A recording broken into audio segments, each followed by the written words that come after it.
الحمد لله الذي نحمده ونستعينه ونستغفره ونستهديه ونتوب إليه ونعوذ بالله من شرور أنفسنا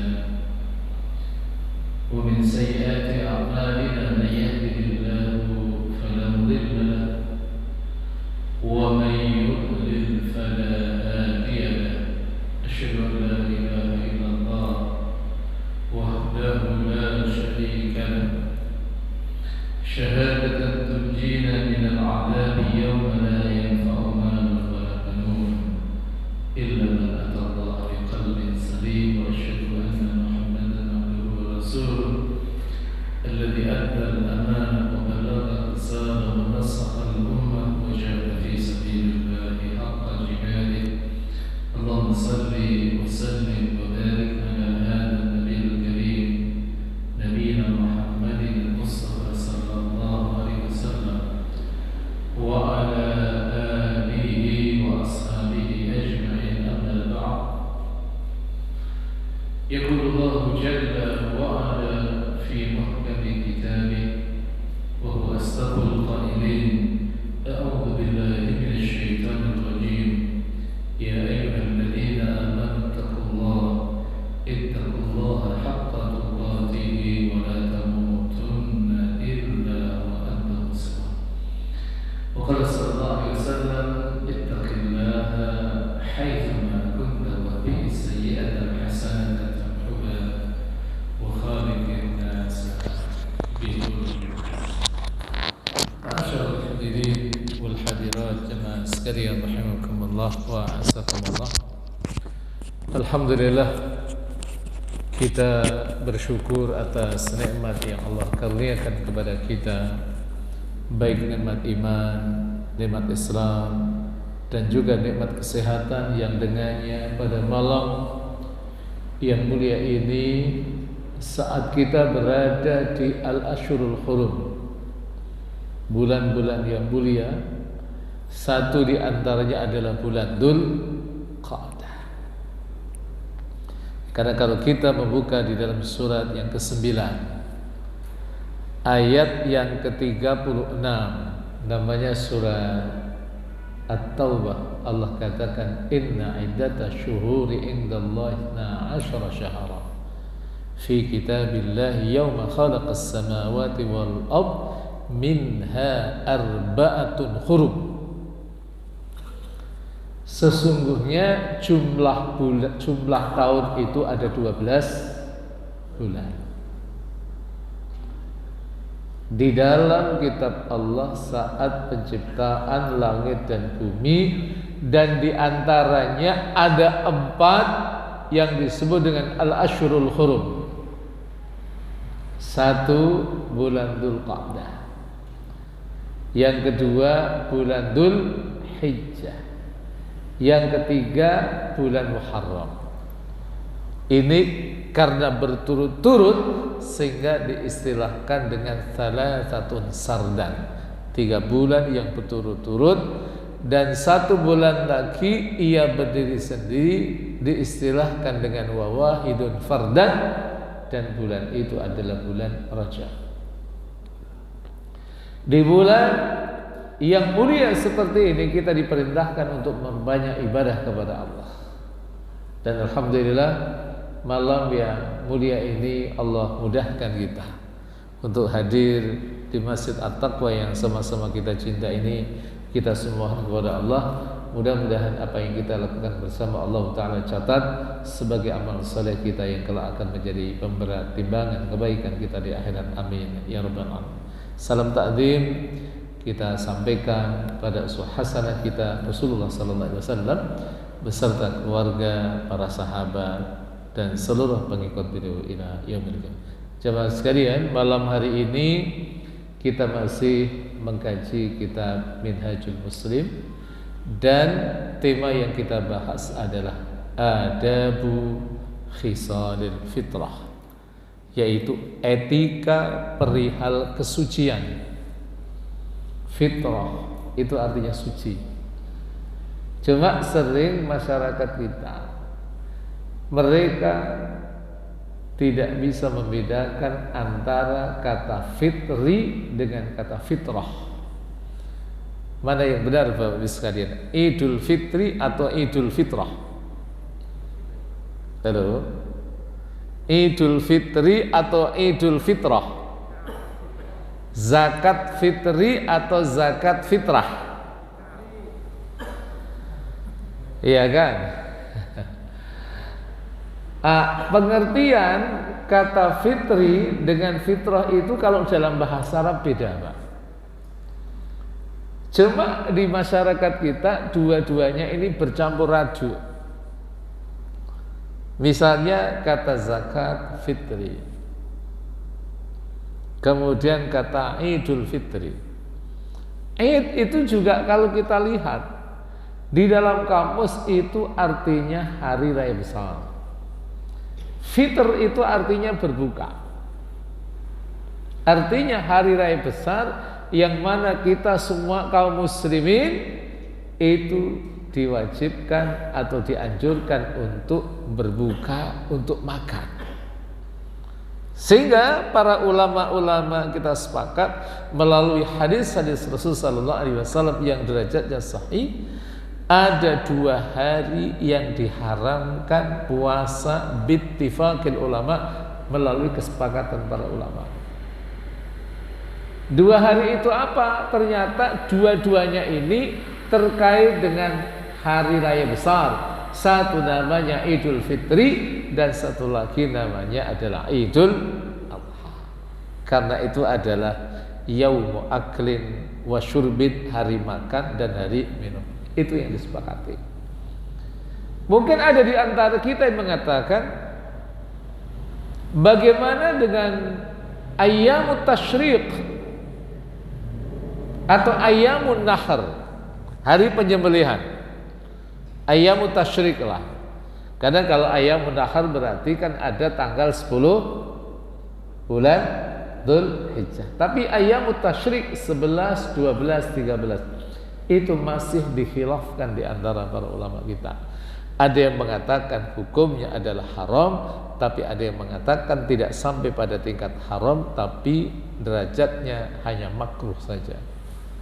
Tapi kalau 2 hari tadi itu bittifaqil ulama, berdasarkan kesepakatan para ulama, Idul Fitri.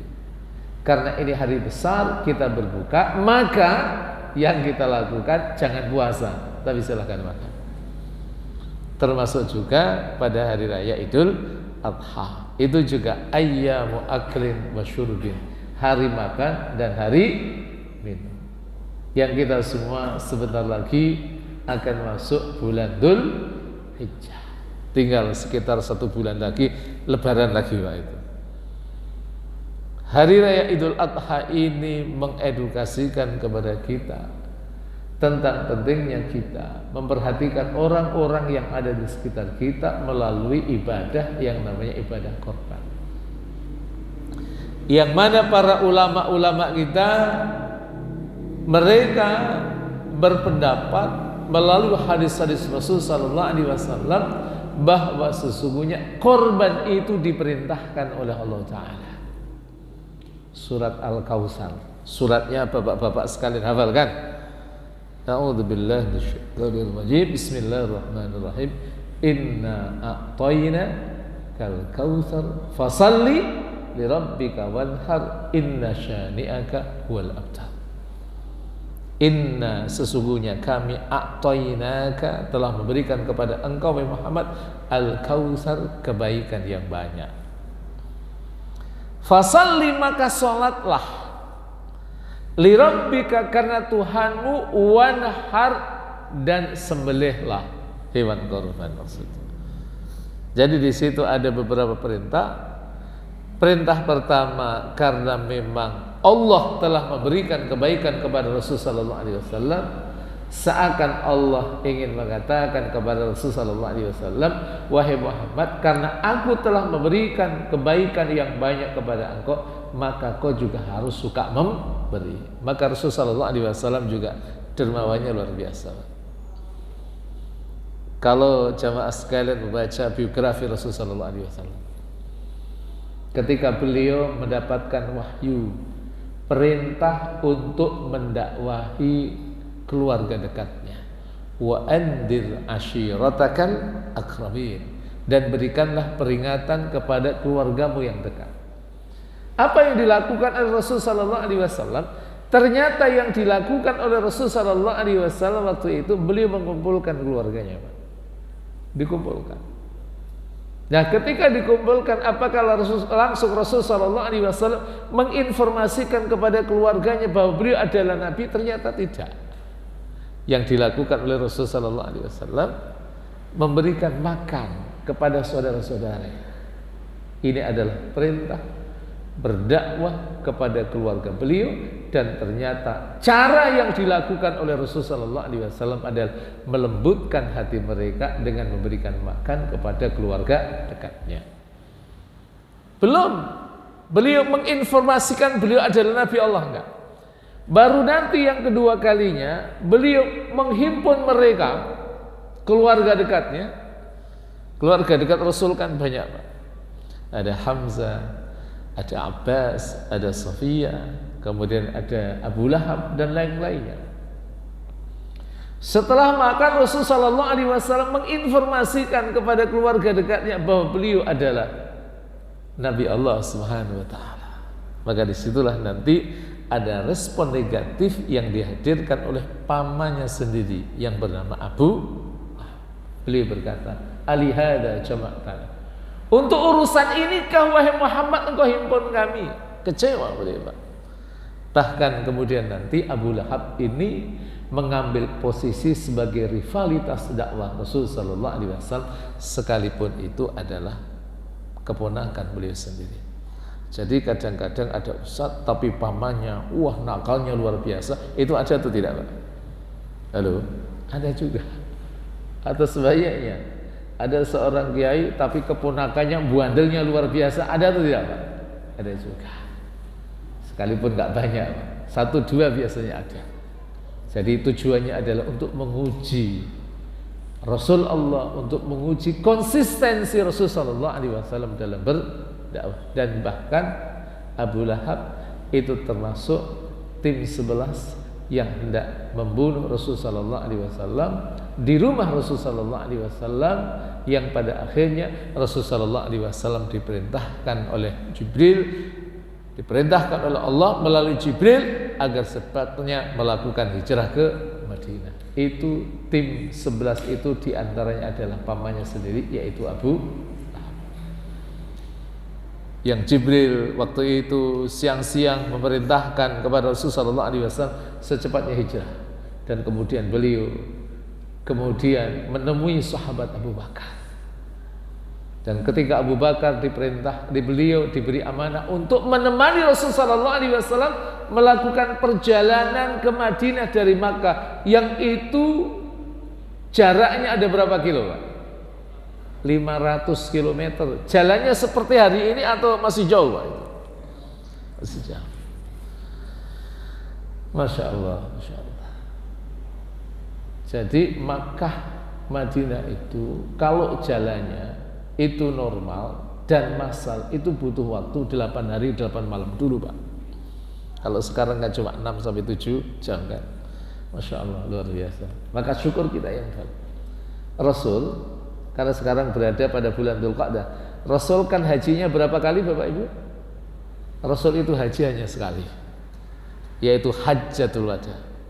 Berangkat dari Madinah, kan Rasul waktu itu di Madinah, Pak, tanggal 25 Dzulqa'dah tahun 10 Hijriah. Tanggal berapa, Pak? 25 Dzulqa'dah. Sampai di Makkah tanggal 3 bulan Dzulhijjah. Kan berarti dari 25 sampai ke 3 kan berarti 8 hari 8 hari. Itu dulu, Pak. Dan itu bersifat kolosal, massal, karena Rasul bersama 90.000 sahabat-sahabat beliau, sahabat dan sahabiah, 90.000, Pak. Jalan bareng-bareng. Saya itu nggak bayangin, Pak. Itu kalau ada yang kebelet kayak apa itu, Pak? Waktu itu sudah ada rest area atau belum, Pak? Oh, belum ada. Tapi masalahnya mereka ini kan orang-orang yang sudah terbiasa melakukan perjalanan jauh, safar itu sudah biasa. Kan sebagian mereka orang-orang Makkah yang hijrah kan. Penduduk Makkah yang mereka orang-orang Quraisy itu kan terbiasa ke Syam, terbiasa ke Yaman, itu kan biasa. Musim penghujan, musim kemarau itu sudah biasa, Pak. Jadi mereka karena sudah terbiasa, mereka bisa memanage diri mereka, sampailah mereka di Madinah tanggal 3. Dan Rasul sallallahu alaihi wasallam waktu itu melakukan hajinya namanya haji qiran. Jadi Rasul dalam versi beberapa ulama, Rasul umroh dulu, setelah umroh Rasul tidak tahallul. Karena apa? Jarak antara umroh beliau dengan haji itu sangat pendek. Kan sudah tanggal 3, Pak. 3 kan 4, 5, 6, 7, 8 kan? Mulai bergerak ke Mina. Jadi jamaah sekalian rahimakumullah wa azzakumullah ta'ala. Tapi jangan kemudian kita mengatakan itu saudara-saudara kita yang hajinya tamattu. Bapak-bapak dulu waktu haji tamattu, qiran atau haji ifrad, Pak? Tamattu. Itu bukan berarti itu enggak sunnah, tidak.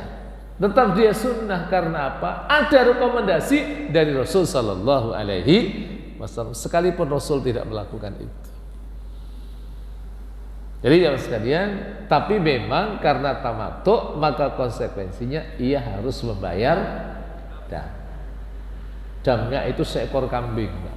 Biasanya kalau direalkan itu sekitar 250 real sampai 400 real. Yang orang Indonesia biasanya ketika diberi opsi mau bayar 250, 300 atau 3,5 atau 400, milih bayar yang mana, Pak? Yang gede atau yang kecil, Pak? Hah? Yang gede? Alhamdulillah. Yang gede itu yang benar, Pak. Kan haji sekali, Pak. Mosok haji sekali milih dam yang paling kecil. Itu kadang-kadang 2,5 itu masih ada yang nawar juga. Ada enggak yang 200 loh? Masya Allah, Masya Allah. Jadi ini jamaah sekalian rahimakumullah, sebagai pengantar ya tentang kata fitrah. Ada fitr, ada fitrah. Fitrah itu suci, Pak.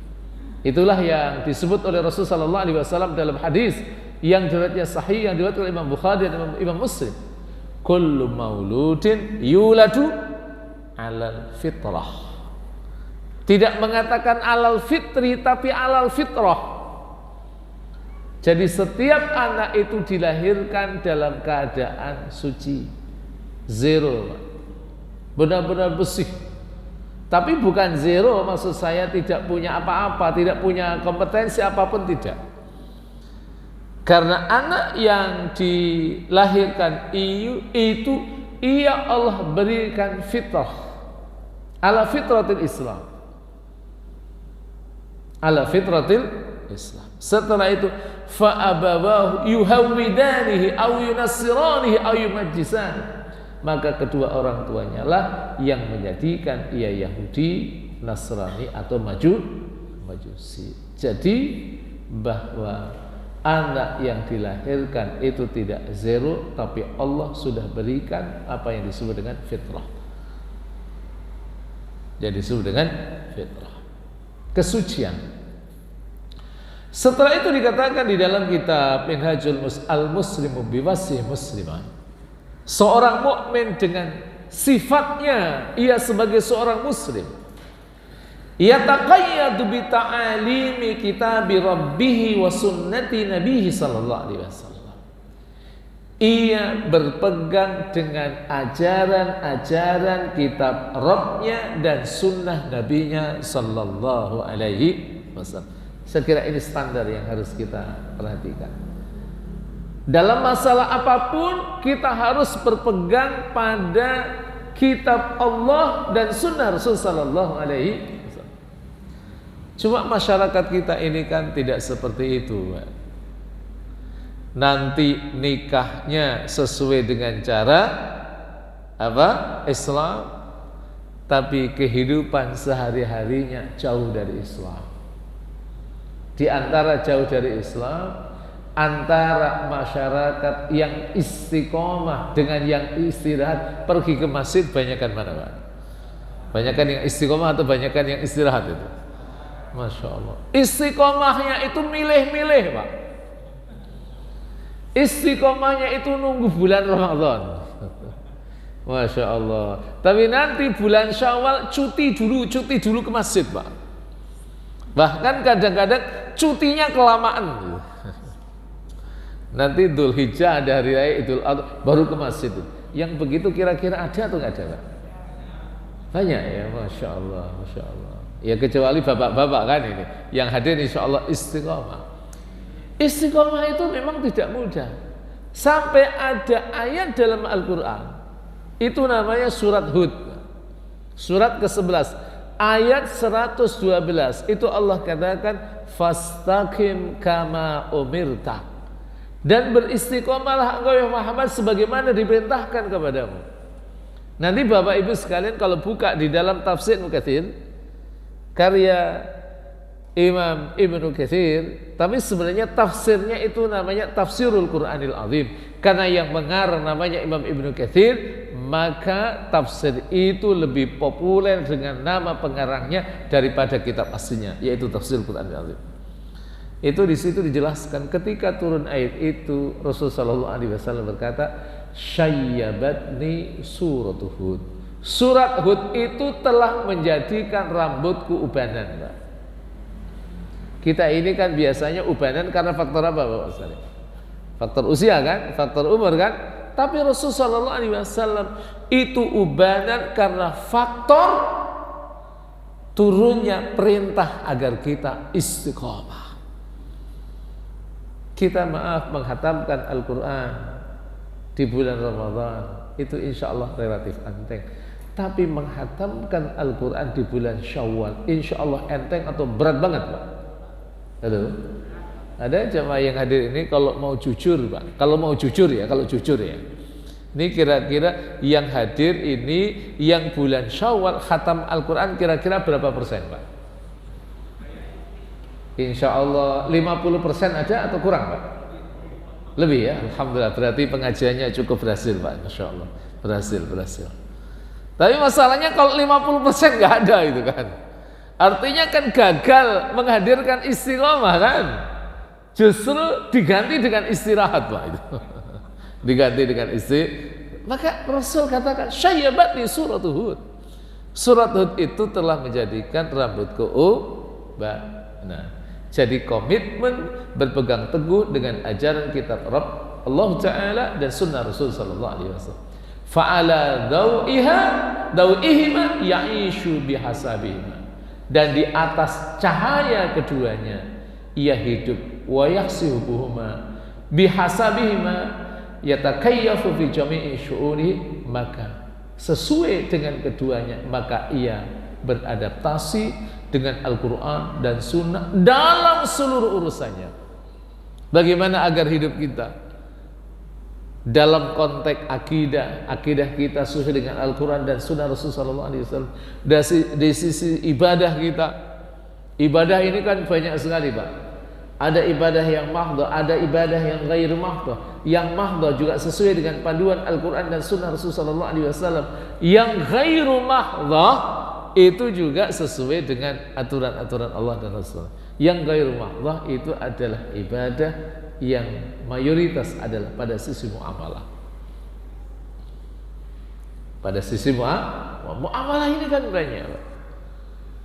Kehidupan sosial kita, dalam rumah tangga kita dan lain sebagainya diupayakan semua hidup sesuai dengan aturan Allah dan Rasulnya. Itu paling nikmat, Pak. Kalau bapak-bapak, ibu-ibu sekalian ingin bahagia, kuncinya sebenarnya simple. Hiduplah sesuai dengan aturan Allah dan Rasul. Suruh ngaji, Pak. Ya kan? Kan kita semua diperintahkan oleh Allah Ta'ala untuk ngaji kan? Untuk bertolabul ilmi. Tolabul ilmi faridatun ala kulli muslimin wa muslim. Belajar itu wajib bagi muslim laki-laki dan muslim perempuan. Sekarang belajar kan Masya Allah luar biasa mudahnya. Ngaji, ada live streamingnya, ngaji masjidnya, ada AC-nya gitu kan, ada mic-nya, Pak. Dulu pada masa Rasul kira-kira ngaji itu ada mic-nya atau tidak, Pak? Masya Allah, Masya Allah. Tapi sekarang ada mic-nya, kemudian kadang-kadang ada infokusnya, gitu kan.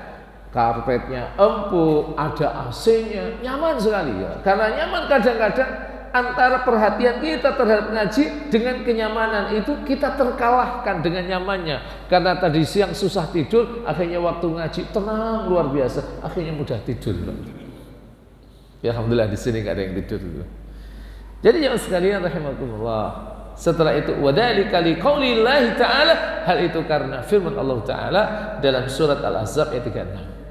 Wa ma kana limu'minin wala mu'minatin idza qadallahu wa rasuluhu amran ay yakuna lahumul khiyaratu min rabbihim.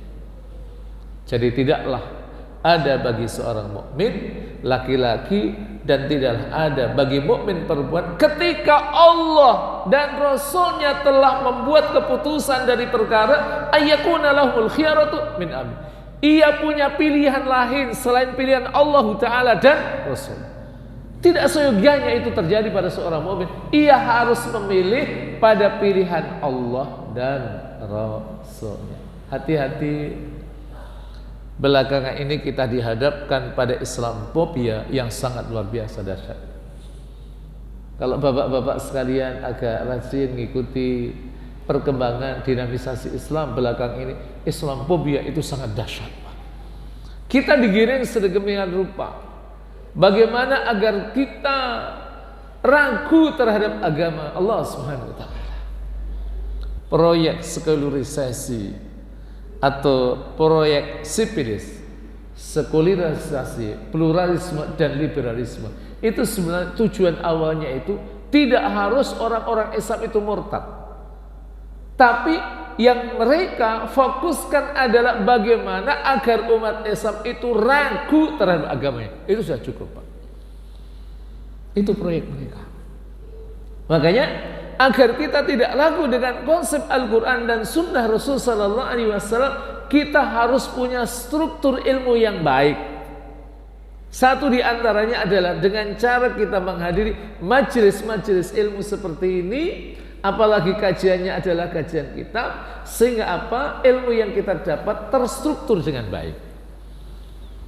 Saya di majelis-majelis itu suka ngaji kitab daripada tematik, Pak.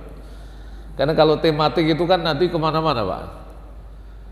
Tumpang tindih. Kalau pakai kitab kan nanti dia bersambung kan? Itu enak. Jadi jamaah punya ilmu terstruktur, apalagi kalau jamaah bawa buku itu, bawa kitab, wah itu lebih bagus lagi itu.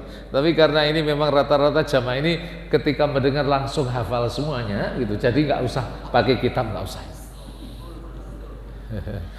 Kan ada orang-orang seperti Imam Hasan Al-Basri. Imam Hasan Al-Basri itu idza sami'a hafidha, ketika mendengar itu langsung hafal. Jadi kalau beliau ngaji itu nggak perlu bawa kitab, Pak. Ini saya nggak nyindir, Pak, nggak nyindir, Pak. Tapi saya jelaskan Imam Hasan Al-Basri memang tipologinya seperti itu. Dan orang-orang yang punya daya ingat kuat itu memang ada, Pak. Kalau di dunia ini yang paling banyak itu orang-orang Mauritania di Afrika, itu mereka terkenal dengan kecerdasan dan kekuatan daya hafal yang sangat luar biasa. Bahkan ada yang mengatakan, sekalipun ini juga subjektif ya, orang paling kuat hafalannya hari ini itu adalah orang Mauritania yang namanya Syekh Dr. Hasan Dadu. Itu kalau bapak-bapak nanti buka di YouTube itu ketik saja Syekh Hasan Dadu. Itu orang Mauritania. Itu terkenal dengan hafalannya kuat, Pak. Quran hafal, Sahih Bukhari hafal, Sahih Muslim hafal. Kamus itu dihafal, Pak. Kamus itu hafal. Saya pernah ketemu langsung sekali dengan beliau. Namanya Syekh Hasan Dadu, ulama Mauritania. Beliau sekaligus ketua Hay'ah, satu lembaga kaderisasi ulama di Mauritania. Itu syarat untuk masuk lembaga kaderisasi ulama itu syaratnya apa? Harus hafal Quran, harus hafal Sahih Bukhari, harus hafal Sahih Muslim. Itu kira-kira kalau dibuka di Indonesia itu peminatnya insya Allah banyak, atau insya Allah banyak tapi nggak ada yang lulus, Pak. Itu baru masuk, itu hafal Quran, Sahih Bukhari, Sahih Muslim. Tapi banyak juga informasi yang saya dengar dari orang yang pernah berdialog langsung dengan beliau. itu pesertanya itu ada sekitar 500 orang, Pak. Artinya di Mauritania itu ada orang yang hafal Al-Quran, Sahih Bukhari, Sahih Muslim itu jumlahnya berarti lebih dari 500 orang. Masya Allah. Ada orang-orang yang seperti itu, Pak, yang Allah Ta'ala rahmati. Nah kemudian ayat yang kedua firman Allah Ta'ala dalam surat Al-Hasyr, surat Al-Hasyr yang ke-59, ayat yang ke-7, Allah berfirman, a'udzubillahi minasyaitonir rajim, wa ma atakumur rasul fakhudhuhu wa ma nahakum anhu fantahu. Apa-apa yang didatangkan, yang dibawa oleh Rasul sallallahu alaihi wasallam, fakhudhuhu, maka ambil. Dan kita harus berhusnudzon kepada apa yang dibawa oleh Rasul sallallahu alaihi wasallam. Apa yang dikatakan oleh Rasul sallallahu alaihi wasallam itu pasti benar adanya.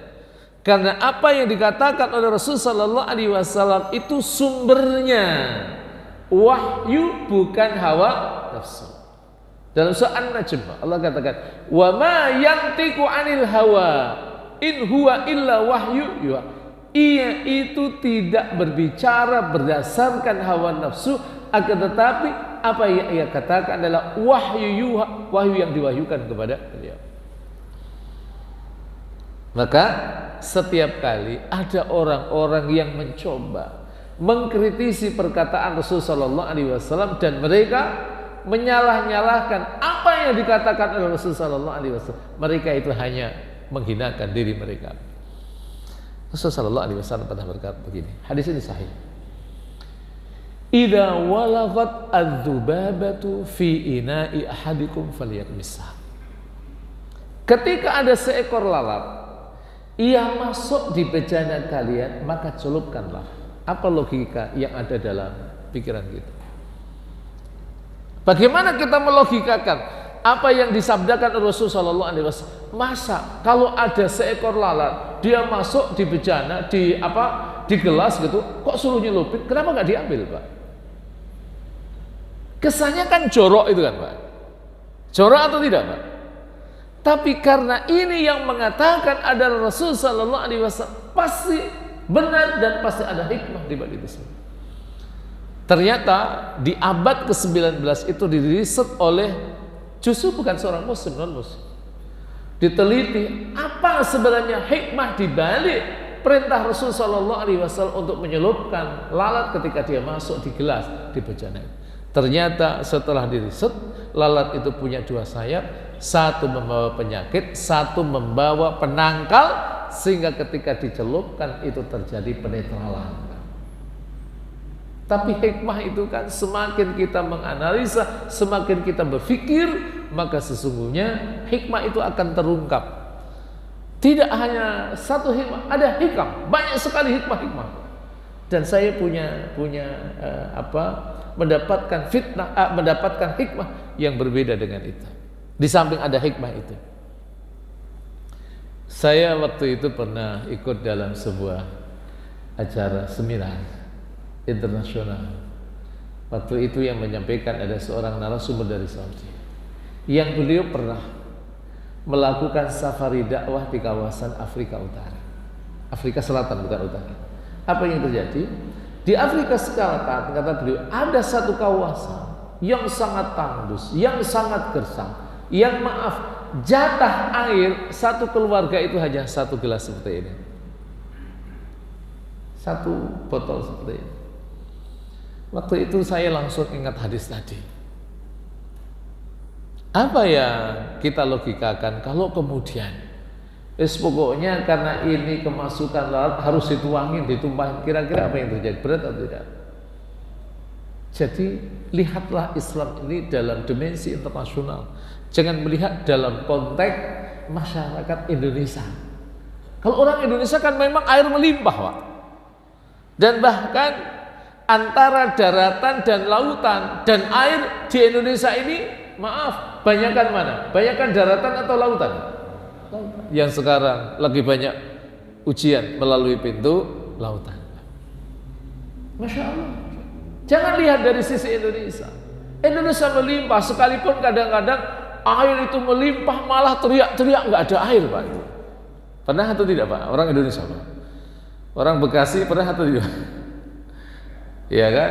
Air banyak, tapi teriak-teriak katanya nggak ada air. Karena apa? Air yang ada air banjir. Sebenarnya yang ia butuhkan adalah air bersih. Itu terjadi juga, Pak. Masya Allah. Apa yang dibawa oleh Rasulullah, ambillah, kata Allah Ta'ala. Ini Allah yang mengatakan, wa ma nahakum anhu fantahu. Apa yang dilarang kepada kalian maka tinggalkanlah. Termasuk hari ini yang sedang ramai tentang LGBT, Pak. Iya kan? Yang dicemaskan oleh Rasul sallallahu alaihi wasallam, yang menjadi perdebatan publik dengan atas nama humanisme, dengan atas nama kemanusiaan, dengan atas nama hak asasi manusia, itu ada indikasi mau dilegalkan. Kita lebih percaya mana? Percaya hukum Allah, aturan Allah, atau logika manusia yang sangat subjektif, Pak? Maka lewat lisan Rasul sallallahu alaihi wasallam, Rasul pernah berkata, akhwafu ma akhafu ilaikum amalul qaumi Lut. Yang paling aku cemaskan dari kalian adalah perbuatan kaumnya Nabi Lut. Kalau kaumnya Nabi Lut itu kan masih apa, Pak? Masih homo, Pak. Kalau sekarang kan tidak hanya homo, Pak. Ada LGBT kan? Ada lesbi, ada gay, ada bisex, dan yang terakhir adalah transgender, Pak. Wah, sekarang itu rekayasa genetika, rekayasa apa? Rekayasa medis itu canggih-canggih, Pak. Ngeri, Pak, itu, Pak. Ada laki-laki yang pengen jadi perempuan, ada perempuan yang pengen jadi laki-laki. Ada atau tidak ini gitu, Pak? Transgender. Masya Allah. Belum lagi kalau kita berbicara tentang bisex. Ada orang yang laki suka, perempuan suka. Ada atau tidak ini gitu, Pak? Ini kemaruk, Pak, itu kalau bahasa Jawanya itu. Masa nggak cukup dengan lawan jenisnya, ya kan? Tapi yang satu jenis juga mau, itu kan bisex seperti itu. Kenapa itu terlarang? Dan itu ada juga yang melegalkan, tapi mereka melegalkan itu pakai ayat Quran, Pak. Kalau saya baca ayatnya, bapak-bapak insya Allah, Pak. Ini di salah satu perguruan tinggi Islam. Ada seorang mahasiswa yang dia buat skripsi judulnya legalitas LGBT dalam perspektif Al-Quran. Surat 30 ayat 21. Bapak-bapak insya Allah kalau ayatnya saya baca itu hafal semua, Pak. Wa min ayatihi an khalaqalakum min anfusikum azwajan litaskunu ilaiha wa ja'ala bainakum mawaddata warahmah inna fi dzalika laayatin liqaumin yatafakkarun. Perhatikan itu. Bagaimana ia menggoreng ayat itu untuk melegalkan LGBT. Wa min ayatihi, dan di antara tanda-tanda kekuasaannya, kekuasaan Allah, an khalaqa, ia menciptakan lakum bagi kalian min anfusikum, dari diri-diri kalian, azwajan, berpasang-pasangan. Ini kata azwajan yang dia goreng, Pak, yang kemudian dijadikan sebagai landasan pembolehan LGBT dalam Al-Quran. Azwajan itu artinya berpasang-pasangan. Apa kata dia, mahasiswa ini? Allah mengatakan kita ini diciptakan berpasang-pasang, tapi Allah tidak mendefinitifkan laki sama perempuan. Yang penting kan berpasang-pasangan, Pak. Jadi karena Allah tidak mendefinitifkan laki dengan perempuan, maka pernikahan itu boleh laki sama laki, boleh perempuan sama perempuan. Di Luxembourg itu kan PM-nya Pak sama laki, Pak. Saya kira cukup viral kan di media. Masya Allah. Nah, inilah pentingnya semestinya. Saya itu banyak khawatir, Pak, dengan mahasiswa. Karena saya ngajar studi mata kuliah tafsir itu cukup lama. Ada sekitar 20 tahunan mungkin. Jadi mahasiswa kita ini kan satu di antara metode yang dipilih di mahasiswa itu adalah metode dialog, presentasi. Tapi problem mereka adalah ketika mereka selesai SMA, selesai aliyah, tapi struktur ilmunya tidak cukup, lalu presentasi, dan kemudian karena tidak kuat dengan dalil nakli, akhirnya main logika, Pak. Main logika. Padahal ketika kita ingin mengambil konklusi hukum, ada ilmu-ilmu yang harus kita kuasai. Kita menguasai dalil. Dalil itu ada dua, ada dalil nakli dan dalil akli. Harus tahu apa itu Quran, apa itu hadis, apa ijma, apa itu qiyas, apa konsensus para ulama-ulama dulu, itu juga kita harus punya datanya. Kita harus menguasai apa yang disebut dengan qiyas. Nanti dalil-dalil yang diperselisihkan kita juga harus tahu terkait dengan apa itu yang disebut dengan apa yang disebut dengan istihsan, apa yang disebut dengan al-maslahah al-mursalah, apa itu yang disebut dengan istishab, apa itu yang disebut dengan al-urf. Itu kalau ingin mengambil konklusi hukum itu harus tahu itu. Apa itu yang dimaksud dengan maqasidus syariah. Dan mahasiswa itu lalai dengan maqasidus syariah, tujuan syariat Islam, Pak. Kalau dia mengetahui, saya yakin dia tidak akan mengatakan seperti itu. Kenapa? Tujuan syariat Islam itu kan ada 5, Pak. Yaitu menjaga agama, menjaga jiwa, menjaga akal, menjaga harta, dan terakhir adalah menjaga keturunan. LGBT itu kalau orang nikah, laki sama laki punya keturunan nggak, Pak? Wadon sama wadon itu ada keturunan atau tidak? Itu berlawanan dengan maqasidus syariah, itu dilarang dalam Islam. Dilarang dalam Islam. Nah, ini jauh sekalian. Baik, saya lanjutkan. Hadisnya wali qauli Rasul sallallahu alaihi wasallam, la yu'minu ahadukum hatta yakuna hawahu taba'an lima ji'tu bih. Tidaklah beriman salah seorang dari kalian hatta yakuna hawa, sampai hawa nafsunya itu taba'an mengikuti lima ji'tu bih, apa yang aku bawa. Jadi kita ini punya hawa nafsu, tapi hawa nafsu itu kita manage. Caranya kita manage bagaimana ia mengikuti apa yang dibawa oleh Rasul sallallahu alaihi wasallam, itu Al-Qur'an dan sunnah Rasul sallallahu alaihi wasallam. Nah, setelah itu dikatakan walihada, maka karena ini yaltazimul muslim, seorang muslim harus yaltazim, berkomitmen bil adabil atiyati, dengan etika-etika berikut fi halil fitrah, dalam perihal kesucian, ats-tsabita anhu, yang tetap dari Rasul sallallahu alaihi wasallam, fi qalihi, di dalam sabda beliau, khamsun minal fitrah, ada 5 yang termasuk kesucian.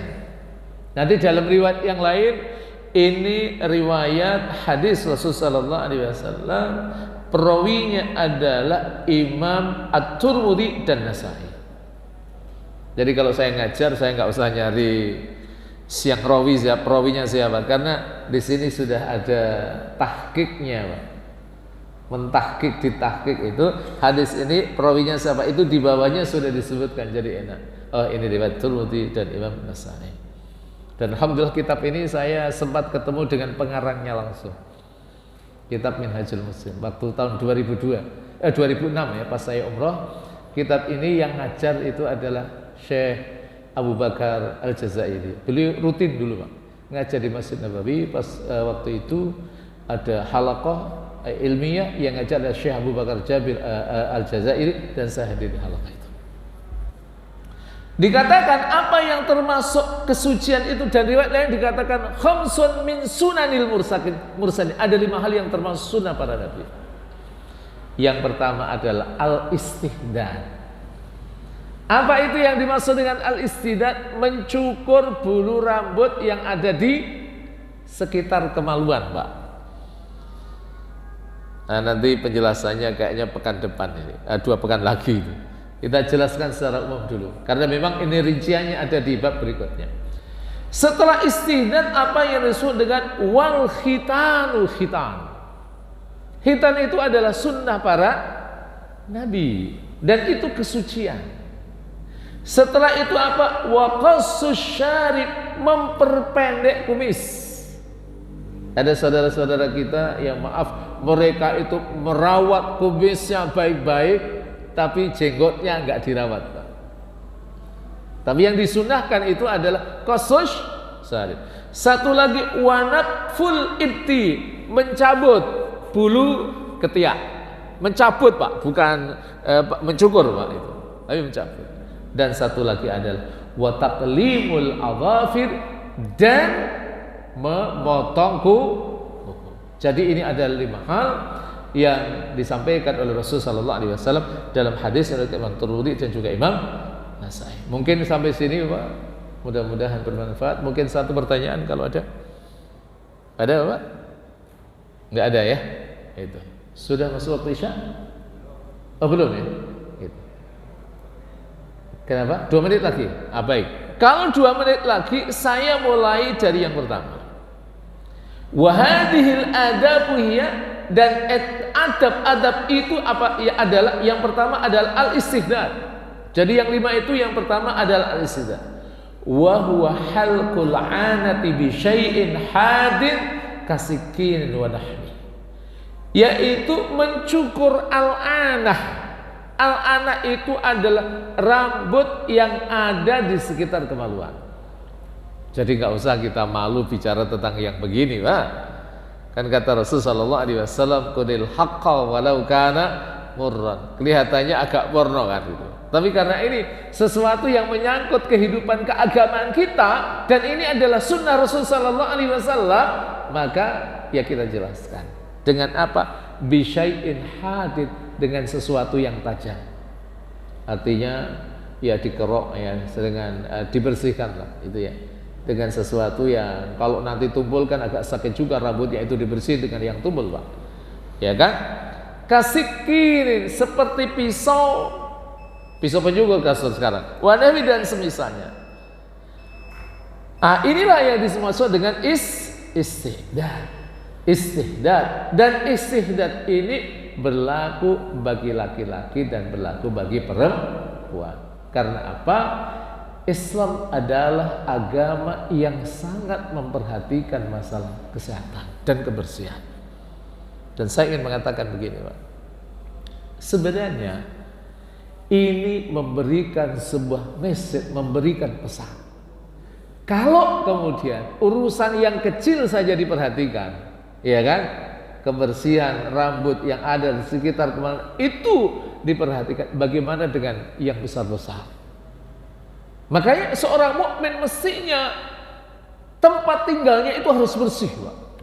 Tapi sayangnya sekarang hari ini kalau kita berbicara tentang kota yang paling bersih itu mana, Pak? Halo? Di dunia ini kota yang paling bersih di mana, Pak? Konon ada yang mengatakan Tokyo, nggak tahu ini dinamisasinya seperti apa. Tapi terakhir ada yang mengatakan itu adalah Tokyo. Itu bersih sekali. Nah, yang menjadi pertanyaan adalah kenapa bersih? Karena memang habit, kebiasaan mereka. Sehingga sering saya beranalogi, gimana kalau orang Jepang itu tinggal di Indonesia, di Bekasi semuanya, dan orang Bekasi tinggal di Jepang, di Tokyo. Kira-kira apa yang terjadi pada Bekasi dan kira-kira apa yang terjadi pada Tokyo, Pak? Masya Allah. Bekasi tiba-tiba bersih, Tokyo tiba-tiba jorok lagi, Pak. Kita mulai dari diri kita. Dari kehidupan kita di rumah, kehidupan sosial kita di jalan ini terbiasa kalau ada sampah ditaruh di tempatnya. Inilah adalah merupakan manifestasi daripada ajaran Islam.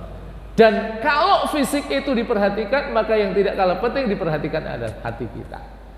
Karena yang perlu kita bersihkan tidak hanya fisik, tapi juga hati kita. Mudah-mudahan bermanfaat. Subhanaka wa bihamdik, asyhadu an la ilaha illa anta, astaghfiruka wa atubu ilaik. Wassalamualaikum warahmatullahi wabarakatuh.